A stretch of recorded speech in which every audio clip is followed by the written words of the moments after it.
का कोई भी दुश्मन हो, उसको बख्शना नहीं, उसको नहीं छोड़ना। वो चाहे हमारे घर का हो, बाहर का हो।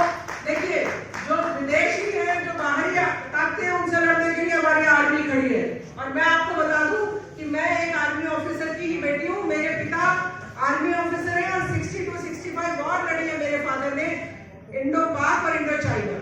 तो थोड़ा जज्बा आप समझ सकते हैं कि और आदरणीयों से आशीर्वाद प्राप्त करती रहती हूँ। और आज मंच पे फिर एक बार आपको सबको प्रणाम करती हूँ। मन्नू भाई एक अच्छी मुहिम लेकर चल रहे हैं और हम सबकी ड्यूटी बनती है। देखिए, एक मंच सजाना बहुत मुश्किल काम होता है। मंच सजाना, सबको एकत्रित करना, इकट्ठा करना और एक अच्छे कॉज के लिए सबको एकत्रित करके आगे बढ़ना, ये बहुत मेहनत का काम होता है। तो हम सबकी ड्यूटी बनती है कि मन्नू भाई के कंधे से कंधा मिलाकर हम सब लोग चले। और मन्नू भाई, मैं आपको आपके मंच से एक आश्वासन देकर जा रही हूँ, कहीं भी शबनम खान की जरूरत है आपको रात के 2 बजे भी बुला लीजिए, फोन करिए, वही कभी मिलेगी आपकी बहन। और आप सबको भी कह रही हूँ, कहीं भी कोई पुलिस अरेस्ट करती है, किसी को कोई तंग करता है, बता दीजिए मन्नू भाई, मैं कुचल भाई के सामने बैठे, सब लोग एकजुट होकर जब प्रहार करेंगे तो आतंकवाद में भी प्रहार होगा, अपराध में भी प्रहार होगा। और ऐसे प्रदेश के दुश्मन घूमते हैं, उनकी तो हम मुश्किल कर देंगे। ऐसा इस मंच के माध्यम से लेके आए। 2 मिनट का समय क्योंकि पीछे से सब छोटा खींचते रहते हैं कि 2 मिनट का समय है, 2 मिनट का समय है। मेरी बहनें बैठी हुई हैं, मैं बहनों को बताना चाहती हूँ कि हमने एक मुहिम चलाई हुई है। मैं सिलना जानती हूँ तो उधेड़ना भी जानती हूँ। आप सब लोग साथ जुड़िए, क्योंकि जब हम सिल सकते हैं तो हम किसी को भी उधेड़ भी सकते हैं। किसी अपराधी से डरने की जरूरत नहीं है, ना पुरुषों को डरने की जरूरत है, ना महिलाओं को डरने की जरूरत है। हम सब लोगों की एकजुटता, मैं आपको फिर बोल रही हूँ, अगर आप और हम सब एकजुट हैं तो किसी की मजाल नहीं हमारी तरफ आंख उठा कर देखिए। सब एकजुट रहिए, प्रेम प्यार से रहिए, दिवाली के गिफ्ट लेकर आते जाते रहिए, सब एक दूसरे को गिफ्ट दिया करिए। ये सिर्फ व्हाट्सएप पे मत करा करिए प्लीज। गिफ्ट है कि आप लोग आए, फिजिकली मिले। सबसे बड़ा गिफ्ट ये है कि हम लोग एक दूसरे को जाकर पूछें कि आपको कोई तकलीफ तो नहीं है, आपको कोई प्रॉब्लम तो नहीं है। अगर आप किसी को दिवाली गिफ्ट देना चाहते हैं तो ये वाला गिफ्ट दीजिए कि घर जाके पूछिए कोई दिक्कत तो नहीं है, कोई परेशानी तो नहीं है। कोई दिक्कत परेशानी तो हम सब, देखिए कितना बड़ा समूह है हमारा, हम सब एक एक संभाल लेंगे, सबकी दिक्कतें दूर होगी। इन्हीं शुभकामनाओं के साथ very happy Diwali. Thank you Mannu भाई और थैंक यू मंच जिन्होंने मुझे आशीर्वाद दिया। थैंक यू, आप सबका शुक्रिया। जय हिंद। कार्यकर्ता बंधु, चाहे वो सामाजिक रूप से जुड़े हैं, चाहे वो पार्टी के कार्यकर्ता के रूप में जुड़े हैं, जिस भी रूप में जुड़े हैं, पर देश में नमो नमो नमो नमो नमो नमो की बात पूरे जन जन तक फैलाने में लगे हैं। मैं चाहूंगा एक बार सभी उपस्थित सभागार में जोरदार तालियों से अपने आप का अभिनंदन करें। साथियों, मनोज मन्नू मेरा छोटा भाई है और लगभग 7-8 वर्ष पूर्व जब सम्मानित देश के प्रधानमंत्री नरेंद्र मोदी जी ने शपथ ली थी, तब से ही इसने प्रण किया था कि भैया एक सामाजिक रूप से जो है संगठन चलाकर नमो संघ के माध्यम से देश सेवा का जो है जज्बा शुरू करना है। वो जो शुरू किया बहुत छोटे स्तर पर शुरू किया था दिल्ली में। आज मुझे लगता है कि देश का कोई भी राज्य ऐसा नहीं है जहां नमो संघ की शाखा नहीं है। मुझे लगता है इसके लिए भी आप सभी लोग बधाई के पात्र हैं। साथियों, जब इस संघ की स्थापना हुई तो बहुत सारे हमारे जो नेतागण थे, हमारे मित्र मंडली के लोग थे, वे जानना चाहते थे ये नमो क्या है। तो नमो वो है जो इस सृष्टि का रचयिता है। नमो वो है जिसने देश दुनिया में हम लोगों को एक पहचान बना कर दी है, वो हमारे नरेंद्र मोदी। तो जो सृष्टि के रचयिता हैं भगवान शंकर, उनके असीम कृपा से श्री राम जी की असीम कृपा से, भगवान की असीम कृपा से हम लोगों को एक ऐसा नेता मिला है जिन्होंने हम लोगों की पहचान मात्र 10 वर्षों का कार्यकाल। आप सभी देश दुनिया में भ्रमण करते रहते हैं, आते जाते रहते हैं, आप खुद महसूस करते होंगे कि आज एक भारतीय जो हमारा, चाहे वो अमेरिका में जाए, चाहे वो देश के दुनिया के किसी हिस्से में भी जाए, उसकी जो पहचान है, भारतीय पहचान एक गर्व की पहचान है। उसका मुख्य कारण यही है कि इस देश के सम्मानित प्रधानमंत्री नरेंद्र मोदी जी हैं। ये हम सबके लिए गर्व गौरव की बात है। अभी हमारे देश के सम्मानित प्रधानमंत्री जी इसी वर्ष लोकसभा के चुनाव हुए और दूसरी बार जो है तो जो तीसरा हमारा कार्यकाल है, 2 सफल कार्यकाल के बाद तीसरा कार्यकाल शुरू हुआ है। साथियों, जो जज्बा 10 वर्षों में हम लोगों ने देखा है, मैं पार्टी के राष्ट्रीय योजना में राष्ट्रीय उपाध्यक्ष भी रहा हूं, गोवा राज्य का प्रभारी रहा, उत्तराखंड राज्य का प्रभारी रहा और सामाजिक न्याय अधिकारिता मंत्रालय में रहा। कई राज्यपालों के साथ काम करने का अवसर मिला, पूर्व राष्ट्रपति रामनाथ कोविंद जी के साथ काम करने का अवसर मिला, मौजूदा राष्ट्रपति श्रीमती द्रौपदी मुर्मू जी के साथ कार्य करने का अवसर मिला। पर जो 10 वर्षों में मेरा अनुभव है कि हम लोगों को जो वास्तविकता से, गर्व से अगर हम कहते हैं कि हम भारतीय हैं, सीना तान कर हम कहते हैं कि हम हिंदुस्तानी हैं, और 10 वर्षों में जो ऐतिहासिक पहल हमारी पार्टी भारतीय जनता पार्टी ने की है, चाहे वो कोई भी राज्य हो, तो आज गर्व के साथ हम लोग अपने आप को महसूस कर पा रहे हैं कि हम हिंदुस्तानी हैं, हिंदुस्तानी हैं।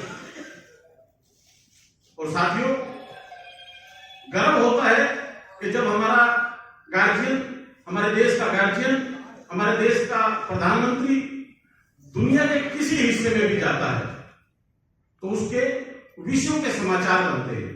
पूर्व की भी सरकारें रही, देश की आजादी को लगभग 75, 76, 77, 78 साल हम लोगों ने आगे बढ़ गए हैं। आजादी के बाद से लेकर अनेकों सरकार आई गई, पर जो हम लोगों को स्वयं में एक जो गर्व महसूस होता है, स्वयं में एक आत्मविश्वास बढ़ता है, वो मौजूदा समय से बढ़ता है। और आज हम सभी यहाँ एक प्रण भी करेंगे कि जो सशक्त सरकार केंद्र में चल रही है, राज्य में कहीं भी चुनाव अभी मेरे गृह राज्य हरियाणा में हुआ है, अभी मध्य प्रदेश और महाराष्ट्र और झारखंड में चुनाव है, तो जहां भी चुनाव हो, हम लोग आज प्रण करेंगे कि जहां भी चुनाव हो, हम नमो नमो की जो आवाज है, भारतीय जनता पार्टी की जो आवाज है, एक हिंदुस्तानी होने का जो हमारा गर्व है, जो हमारा इतिहास है, उसको और मजबूती के साथ करेंगे। यह भी आज हम सभी इस कार्यक्रम से प्रण लेकर जाएंगे। हमारे पास अगर निमंत्रण आया तो बहुत खुशी हुई देखकर।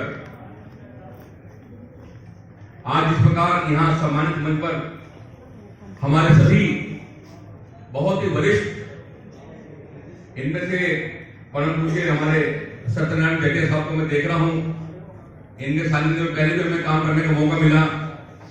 हमारे देश के केंद्रीय मंत्री के रूप में इन्होंने अपनी सेवाएं हमें दी हैं,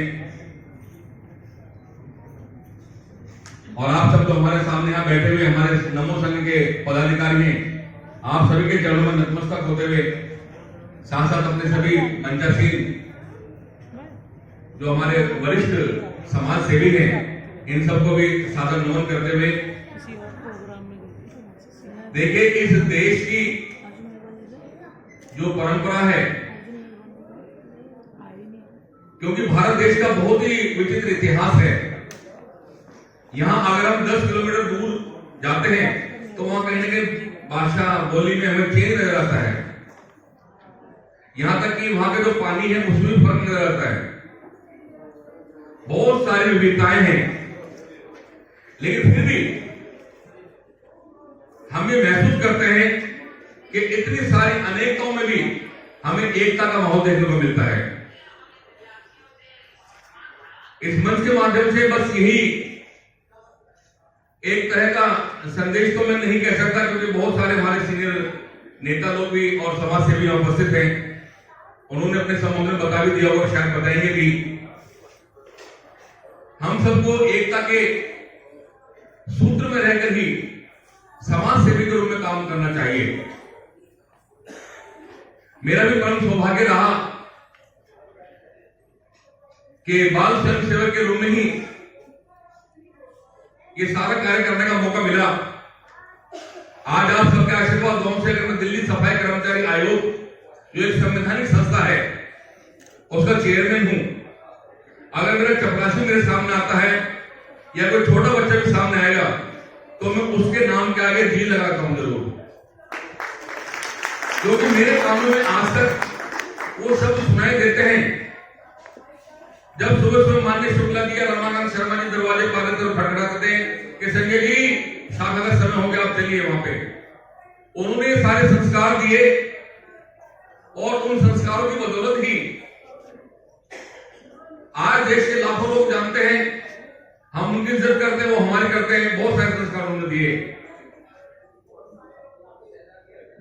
इस देश की प्रगति के लिए, इस देश को और विकसित करने के लिए, विकासशील देशों में अग्रणी रूप से काम करने के लिए जिस प्रकार परम आदरणीय हमारे देश के प्राइम मिनिस्टर अग्रणी रूप से काम कर रहे हैं, तो न केवल हिंदुस्तान में बल्कि जो दूसरे मुल्क के वहां के लोग भी हमारा डंका मानते हैं बात के लिए। और आज उन्हीं के नाम से, उन्हीं के विचार से ओतप्रोत होकर जिस प्रकार संगठन में हम लोग काम कर रहे हैं, तो मैं तो कहूंगा हम सौभाग्यशाली हैं कि हमें भी कहीं ना कहीं समाज सेवा करने का मौका मिलता है। मैं इस मंच के माध्यम से एक अपील करना चाहता हूं और मेरी गुजारिश भी है और प्रार्थना है बल्कि कि आज तो बेशक आपने एक अतिथि के तौर पर हमें बुलाया है। मैं संजय गहलोत वाल्मीकि जाति से हूं और आज लाखों वाल्मीकि समाज के अनुयायी जो हमारे कहना मानते हैं, काम करते हैं, उन सबसे हम घर घर जाकर एक ऐसे विशाल का संगठन में जिसके माध्यम से हमारी बात सीधे देश के प्रधानमंत्री जी तक पहुंचती है, तो ऐसा एक विचार करेंगे, एक संगोष्ठी करके हम तमाम लाखों लोग ऐसे विशाल संगठन में काम करके इस देश की सेवा करके इसका नाम रोशन करेंगे, आगे बढ़ेंगे। आज बड़ा अच्छा लग रहा है कि यहां आप सबके बीच में आने का मौका मिला और अपनी दो बातें करने का मौका मिला। मुझे बड़ा विभिन्न बाधाएं हैं, उससे बचाते हुए हमें अपने ध्येय की ओर, लक्ष्य की ओर, मोक्ष मार्ग की ओर ले जाने का हमें मार्ग प्रशस्त करे, इस प्रकार की रचनाएं हैं। आज तो सबका मिलन है, ज्वाली का मिलन है, आपका मिलन है, मेरा मिलन है, इन सबका मिलन है। तो जब हम मिल जाते हैं, मैं होता हूँ तो अकेला होता हूँ, हम होते हैं तो होते हैं, और हम सब होते हैं तो देश हो जाता है। यही तो भारत का संविधान है जो कहता है कि हम we the people of India, हम भारत के लोग, we the people of India having solemnly resolved to constitute India into so one socialist, secular, democratic republic. हम भारत के लोग, we the people of India, हम आए भारत के लोग, जो कि इस राष्ट्र के निर्माण का संकल्प लेने के लिए हमने अपना संविधान बनाया, उसको अंगीकृत किया, अडॉप्ट किया, अधिनियमित किया, कानून बनाया उसका और आत्मर्पित किया, हमने अपने आप को ही दे दिया। ऐसा हमारा संविधान है। इसमें हम सब संविधान के और अंगभूत घटक हैं। तो ऐसा जो संविधान दिया बाबा साहब अम्बेडकर ने, उस अम्बेडकर जी के संविधान के कारण से ये रौनक छाई हुई है। अभी हमारे अपने संजय जी गहलोत कह रहे थे कि मैं वाल्मीकि हूँ। भाई ये वाल्मीकि क्या है, ऐसा थोड़ी, मैं भी तो वाल्मीकि हूँ। वाल्मीकि ने वो हुआ जिसने कि राम का परिचय देश को कराया, संसार को कराया। और वाल्मीकि के साथ भारद्वाज ऋषि जब वहां पर और विचरण कर रहे थे, चिंतन मनन कर रहे थे उस किनारे पर, तब उन्होंने देखा कि एक कौंच पक्षी को बहेलिये ने मार दिया है। पार्षाद प्रतिष्ठान तुम शाश्वती समा यत कौंच विधनात एकम वदे कामोषम। बहुत बुरा काम किया है इसने, इस तरह से ये करके मैंने और इस पहुंचने को और एक तरह से बहुत कष्ट पहुंचाने का काम किया। ऐसा नहीं करना चाहिए। भारद्वाज ऋषि साथ में चल रहे थे, उन्होंने कहा भगवान आपने तो अनुष्टुप पद के दिया है, क्योंकि रामायण की रचना करने के लिए किस विधि से किया जाए ये चिंतन में थे। क्योंकि नारद जी ने, ब्रह्मा जी ने एक ऐसे चरित्र का निर्माण करने के लिए कहा था जो राष्ट्र का सदियों तक, युगों तक मार्गदर्शन करने का काम कर सके। तो इस प्रकार से इस अनुष्टुप पद के कारण से भी रामायण की रचना हुई। उसमें कहा गया कि इक्ष्वाकु वंश प्रभो रामो राम जनेश्वर। इक्ष्वाकु वंश में मनु के संतान जो है वो इक्ष्वाकु, और इक्ष्वाकु वंश में अज के पुत्र दशरथ के पुत्र श्री राम। तो इक्ष्वाकु वंश प्रभो रामो राम जनेश्वर यदा महावीर प्रतिमान धृतमान वशी। इस प्रकार के बहुत गुण संपन्न ऐसे श्री राम का परिचय संसार को कराने वाले वाल्मीकि हैं। तो हम भी तो वाल्मीकि ही हैं। दोनों की बात है। संत को किसी ऋषि को किसी एक समूह का होता है, ये बात अलग है। ये जो मन है ना, ये मन को स्थिर रखना बड़ा मुश्किल है। और भगवान ने भी कहा अर्जुन की समस्या का समाधान करने के लिए, जब अर्जुन ने कहा कि मैं युद्ध नहीं करूंगा, मैं जोश से युद्ध नहीं करूंगा, क्योंकि ये तो सब मेरे अपने परिवार के लोग हैं, इनको मारकर राज करके मैं कैसा सुख प्राप्त कर सकता हूँ। तो उन्होंने कहा ऐसा विचार मेरे मन में आता है, प्रभु आप मार्गदर्शन करिए। तो सुख कहा गया था मनु जी, भाई बात क्या है, ये सत्यनारायण की कथा है और इसमें से नहीं भी इधर उधर जाने की जरूरत नहीं है, अपना मन स्थिर करिए। क्योंकि ये कथा सत्यनारायण की नहीं है, ये कुछ कथा भी है, कुछ कथा भी है। उस वक्त जब कहा गया उनसे कि मेरा मन ऐसा बड़ा मुश्किल हो रहा है, चंचल ही मन कृष्ण तस्मा हम निग्रह वायु दुष्कर्म। ये चंचल गति है, मन की गति है अटपटी, झटपट लखे न कोय, जो मन की गति को लगे तो झटपट दर्शन होए। तो मन, मेरा जो मन है चलायमान हो रहा है, मैं करूँ तो क्या करूँ। तो हमने कहा कि ये तेरे साथ नहीं हो रहा है, ये सबके साथ हो रहा है। ये जो बैठे हैं इनके साथ भी हो रहा है, ये जो बैठे हैं इनके साथ भी हो रहा है, और मेरे साथ भी हो रहा है, और अर्जुन के साथ भी हो रहा है, ये सबके साथ हो रहा है। तो हमने कहा कि ऐसी बात नहीं है कि तेरा ही मन चंचल हो रहा है। उसने कहा कि असंशयो महाबाहो मनो दुर्निग्रह। संशय नहीं है कि मन में इस प्रकार का चलायमान हो रहा है। असंशय महाबाहो मनो दुर्निग्रह अभ्यासेन तु कौन्तेय, अभ्यास के द्वारा, अभ्यासेन तु कौन्तेय मन को निग्रह किया जा सकता है।